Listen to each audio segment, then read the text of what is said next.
Әріптесіне байланысты Айнұрхан жауап берді ғой. Бұл кісі жаңа айтып кетті, уровень чрезмерности АСП-ға қатысты. Енді осыны нақтылап кетейікші. Осыны сіз қалай түсіндіресіз, қаншалықты кедей болу керек? Бұл жерде айтып өттім ғой, ең бастысы жан басына шаққандағы кедейлік, жан басына шаққандағы табысы ең төмен күнкөріс деңгейінен төмен болса, әрбір отбасы мүшесіне айырма түрінде төленетін атаулы әлеуметтік көмек.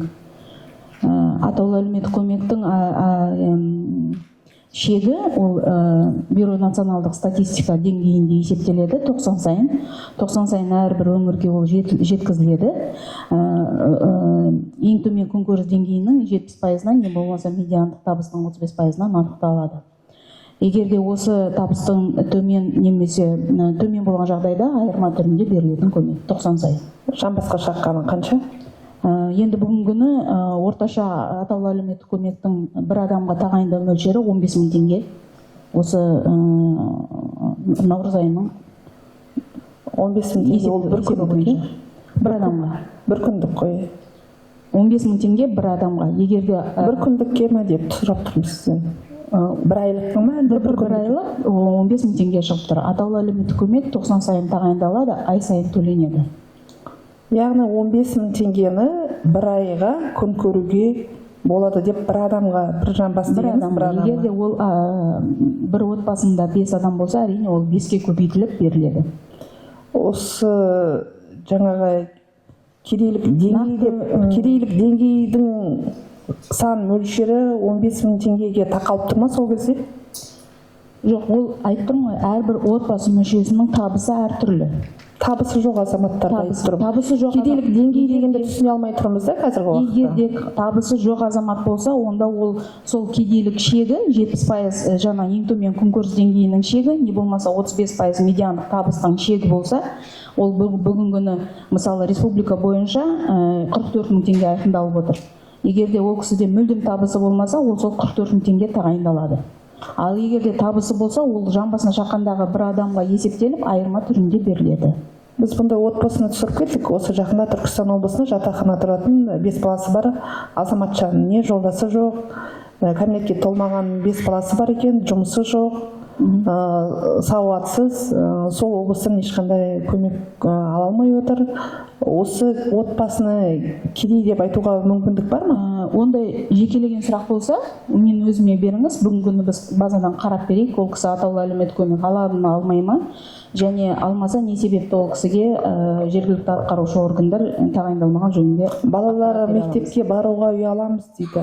Мадина ханым баспасөз маслихатында кедей деп айтуға балалары мектепке бару мәселесі ол өзіңіз білесіз басқа министрліктің құзыретіне кіреді. Ал еңбекпен қамту мәселесі бұл жұмыспен қамту, не болмаса жаңағы әлеуметтік көлемдер, не болмаса басқа да әлеуметтік саладағы қызметкерлерді мәселелерін қарайды. Біз ол туралы сіздерге мәлімет берсек, сіздер қадағалауға аласыздар ма? Иә, қазір берсеңіз, мен өзім аламын. Еңбек мигранттары мен жұмысшылардың тіркеуі, бақылауы қалай жүзеге асады? Жалпы енді еңбек мигранттарының тіркеуі ішкі істер министрлігіне жасалады. Әкелу үшін жалпы еңбек министрлігінің құзыретіне еңбекші мигранттарға, жұмыс істейтін азаматтарға жыл сайын квота белгіленеді. Жалпы ол квота 0,2% мөлшерден аспайды. Себебі дейтін ішкі еңбек нарығын қорғау мақсатында ол ең төменгі мөлшерде жыл сайын бекітіледі. Жыл сайын осы 3 жылдық бойында азайып келеді. Енді жалпы айтатын келетін болсақ, білікті маман ретінде осы республика келіп жатқан мамандар өздеріңіз білесіз, Қытай Халық Республикасы бұрын дейтін, сосын ал енді жеке меншік үйде жұмыс істейтін еңбек мигранттар көбінесе мына көршілес Өзбекстан Республикасынан көбіне жоқ, ол келуін сұрап тұрған жоқпын. Сізге цифрландыру аясында осы миграциялық полициямен сіздердің қарым-қатынастарыңыз қандай, қалай сіздерге жұмыстарыңызды жүзеге асырып жатсыздар деген осындай сұрақ. Енді осы жерде жаңа жалпы уәкілетті мемлекеттік органдармен көптеген жұмыс жүргізілді. Қазір енді бірыңғай миграциялық экожүйе платформасы құрылуда. Бұл жаңа ол жерде ішкі істер министрлігінің, сыртқы істер министрлігінің және еңбек министрлігінің ақпараттары бірыңғайланған. Ол жерде жалпы ол тек қана есеп жүргізу емес, жалпы шетелден келетін әрбір азаматтарға осы цифрландыру арқасында қызмет көрсету мәселелері бұл жерде шешіліп жатыр. Және виза беру мәселесі, например, қандастардың елге қайту мәселесі бұрынғыдай қағаз түрінде емес, осы ақпараттық жүйе арқылы жүзеге асырылады. Енді осындай толыққанды ақпараттар қазір көптеген не бар, оны қосымша жазбаша түрде беріп қандай біздер министрліктен қамтылған. Сіздер тығыз байланыста жұмыс істейсіздер ғой. Әрине. Бұл бойынша. Яғни сіз қанша елден, қанша мигранттар біздің жұмысқа келіп жатқаны сіздерге де белгілі, иә? Әрине. Әрине. Яғни енді осы бойынша тағы қосымша сұрағым бар еді. Мынау былтыр наурыз айында бұл белгілі болған Сейфуллин атындағы университетіне 56 өзбек және тәжік азаматтары магистрант ретінде тіркеліп жұмысқа кіріп кеткен, бірақ олар оқымаған, жұмысқа келген. Осыны сіздер қалай қадағалайсыздар? Бұны сіздер көрмейсіздер ме? Олар жұмыс істеп жатыр, бірақ тіркелу жаңа университетте студент болып жүр, магистрант болып жүр. Мына жерде сіз көтеріп тексермейсіздер ме? Көтеріп отырған мәселеңіз көп. Жалпы тексеру, еңбек миграциялық заңнаманы тексеру бұл ішкі істер министрлігінің құзыреті. Олар айнымай рейд жүргізіледі, солар айқындайды. Енді мына жерде сіз айтып отырған, көтеріп отырған мәселеңіз бар, орынды мәселелер бар. Әсіресе мына білім министрлігі саласынан келетін болсақ, осы қазір келіп жатқан студенттер осы Қазақстанда бізде көптеп тартылады ғой, шетелдік мамандар. Солар дейтін келіп, сосын оқуын бітіріп, Қазақстан Республикасынан мысалы ол дейтін әсіресе Ауғанстан Республикасынан келген, қиыр шығыс мемлекетінен келген студенттер бар, еліне қайтпай қалып қойып, осы жерде заңсыз жұмыс істеп, немесе осы Қазақстанды транзиттік ел ретінде пайдаланып, ары қарай Европаға ауысып кету, сондай фактілер болды кездесіп отыр. Олармен қалай енді ол айттым ғой, мына ішкі істер министрлігінің мына бақылау олардың құзыреті. Ол жақсы, иә. Соңғы бір сұрағым бар. Мынау жұмыспен қамту бойынша келген жұмыс сұрап келген мамандарға қанша айлық көрсетіліп отыр осы сіздерде? Жұмыс сұрап келген азаматты біріншіден біз бос жұмыс орындары өзінің мамандығына сәйкес біздің өзіміздегі жаңа бос вакансиялар бойынша жұмыс ұсынамыз. Егер де сол вакансиясы бойынша өзінің мамандығы бойынша жұмыс болған болса, соған тұрғызамыз. Егер де мамандығы бойынша жұмыс табылмаған жағдайда, ол азаматты біз жұмыссыз ретінде тіркейміз. Жұмыссыз ретінде тіркеген кезде, одан кейін біз жаңағы жұмыспен қамтудың белсенді шараларына жұмсаймыз. Ол мысалы жаңа айтып өткендей жастар тіркеу бойынша түсінікті. Енді ең төменгі сіздердің ұсынып отырған айлық мөлшері қанша деп отырмын ғой? Айтайын. Ұсынылған жұмыс таптыңыздар, тауып беріңіздер, ұсынып отырған ең төменгі айлық қанша? Ең төменгі айлық енді өзіңіз білесіз ғой 85 мың. Ол енді жаңағы төменгі жеке тұрақты жұмыстар бойынша болуы мүмкін. Немесе біз жаңағы өзіміздің қоғамдық жұмыстарға, мемлекет тарапынан субсидияланатын жұмыстарға жолдаймыз. Жеке компанияларда енді ол әртүрлі, оларды еңбек ақысы әртүрлі болады. Қанша сіздерге мына ұсынылған? Мадина ханым, регламентті білесіз ғой, журналистер күтіп тұр өз кезектерін. Әртүрлі, ол енді әр мекеме 300 мың теңге бар ма ұсынылған сіздерге? Ондай да бар, одан жоғары да жарғылар бар. Барлық әлеуметтік көмек цифрлы түрде тағайындалады. Әртүрлі каналдар бүгінгі таңда оған бар. Ол Егов дейміз ба, мобильное приложение дейміз ба, Каспий, халық барлық жерінде адамға бір кнопканы баса, проактивті түрде әртүрлі әлеуметтік көмек тағайындалады. Бәрі яғни уақытылы, ешқандай әрине біздің әлеуметтік көмектер мысалы проблема жоқ. Бала туу туралы айтатын болсақ, ол мүлдем проактивті түрде тағайындалады. Мысалы бала туылады, оған ат қойылады, жеке куәлігі беріледі.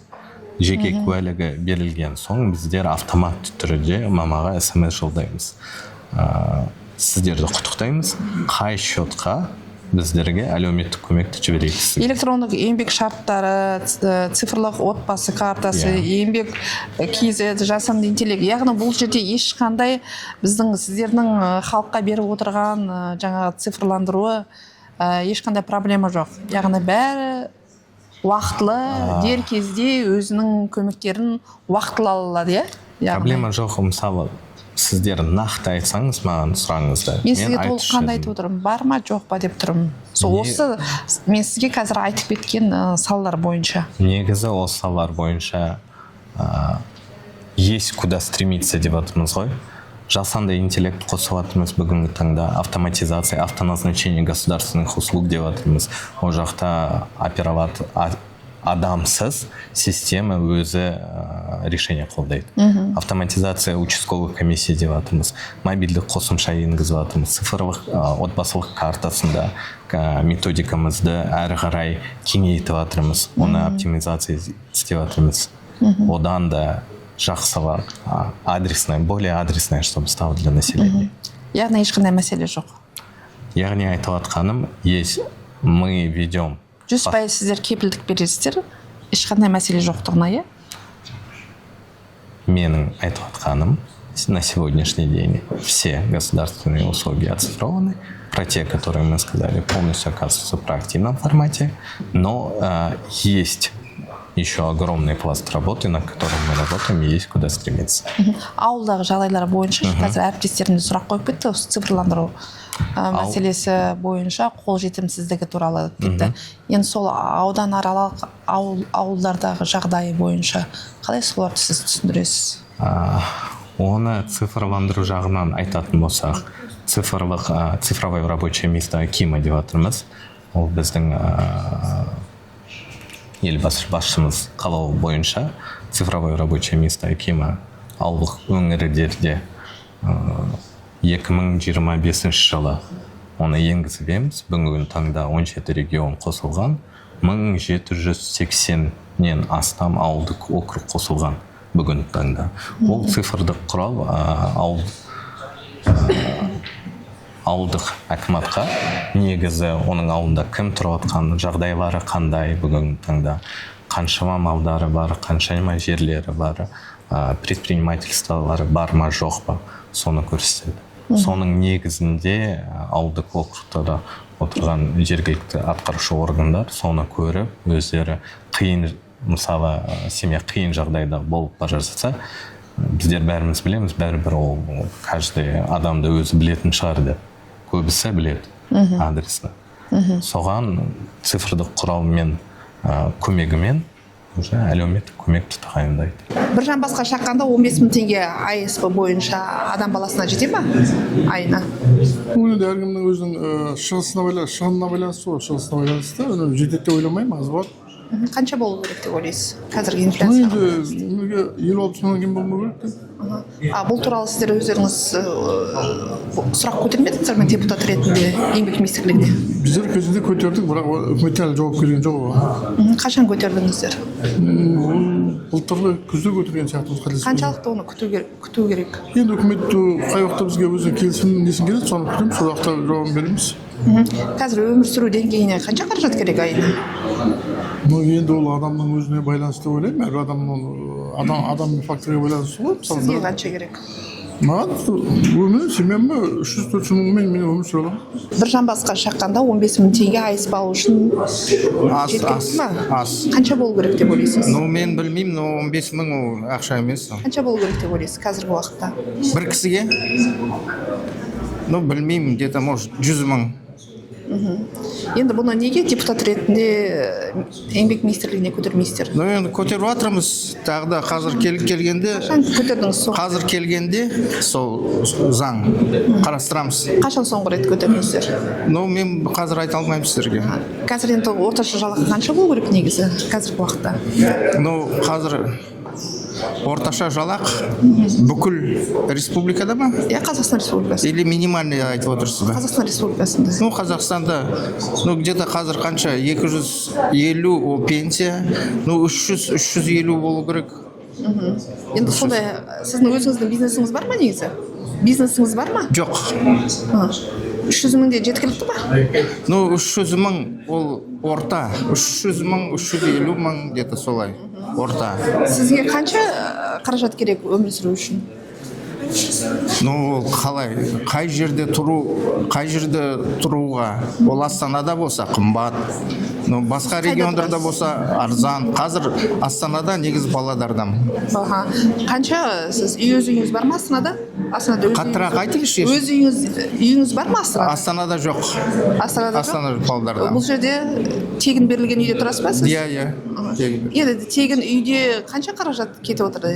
Ну где-то айына за отопление, электричество где-то 50 мыңдай. Төлейсіз. Иә. Одан басқа Комуслуги. шығындарыңыз? Комуслуги болса? Одан басқа шығындарыңыз? Ну енді тамақ. Қанша кетеді Тамақ. сіздер? Ну мен білмеймін, оны менің хозяйкам бәрін етеді. Менің міндетім зарплатаны соған беруге, а ол өзі ұқсататын. Зарплатаңыз қанша? Ну қазір біз қанша 900 алып отырмыз. Яғни 904. Жетеді. Ну енді жетіп тұр, әйелім де жұмыс істеп отыр. Мен де жұмыс істеп отырмын. Ал енді жағдайы төмен азаматтар қанша ақшаға өмір сүру керек деп ойлайсыз?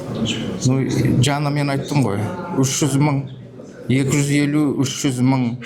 Средняя зарплата 350-400 мың болса дұрыс болушы еді. Шаңғаламын, сіз жаңа ғана жалақыны туралы айттыңыз.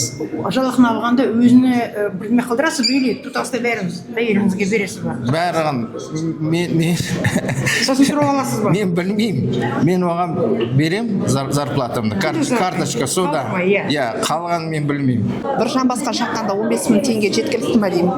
Енді оны жеткіліксіз енді ол енді өзінің шығындарына байланысты. Жалпы алатын болса, қазіргі бағамен есептейтін болатын болса, инфляция бізде кішкене тұрақталғандай болып жатыр. Оны